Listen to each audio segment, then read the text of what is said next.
Still looking for your first big bike? Huwag nyo nang palagpasin to dahil naka-sale ngayon dito sa Suzuki Libis Big Bikes ang kanilang Suzuki GSX-R 1000 at GSX-R 1000R. Yes, you heard it right, kaya't paunahan na lang to. This is your host B-Boy LMD o Prespeto Agulong, and let me present to you ang mga pambato ni Suzuki pagdating sa larangan ng super sports. At ito na nga sila Suzuki GSX-R and GSX-RR.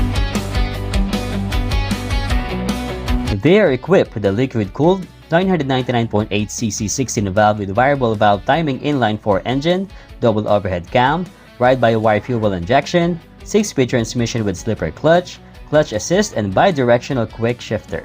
May bigat sila na around 202 kilograms, 194 to 199 HP, 170 Nm of torque at 16 liters tank capacity.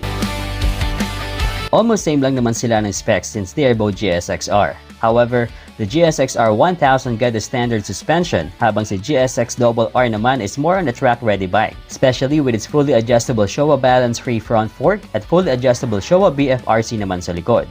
Parehas naman sila pagdating sa stock tires na gumagamit ng 17 inches Bridgestone RS11, 120/70 sa harap, 190/55 naman sa rear. Naka 320mm dual disc sa front with 4-piston Brembo calipers, 220mm single disc naman sa likod with Nissin caliper, and of course, naka-ABS na yan matic. Specs-wise, lahat naman na meron kay GSX-R 1000 ay meron kay GSX-RR, like the steering damper, LCD instrument panel, full LED lighting system, 10 stages of traction control, riding modes, and many more. Maging sa dimensions nila ay same lang din naman. Pagdating naman sa seat height ay ito na ata ang liter bike na may pinakamababang seat height, at least pagdating sa super sport category, in comparison sa mga counterparts niya. For me as a 5'4", manageable pa din sa akin tong 825mm seat height ni GSX-R. Kaya naman swak na swak talaga tong sports bike na to para sa average height nating mga Pilipino. Tiptoe nga lang talaga. But I guess with proper knowledge and technique sa pagmanobra ng mga ganitong klaseng motor, for sure you'll get used to it along the way. And for now, for the updated price, remember na sabi ko na naka-sale si Suzuki Libis Big Bikes para kila GSX-R and GSX-RR? Yes, you heard it right. You could take home this 2023 Suzuki GSX-R 1000 for only 999.99 pesos only as of today. SRP niya is 1,099,000 pesos, but since naka-promo sila ngayon, for only 999,099 pesos, pwede mo nang maiuwi itong si 2023 Suzuki GSX-R 1000. Almost 100,000 discount din yan, so paunahan na lang talaga sa mga units na to. Available in white and glossy black dito sa showroom. At kung more on track-ready bike naman ang trip mo, ito mas bagay sa'yo.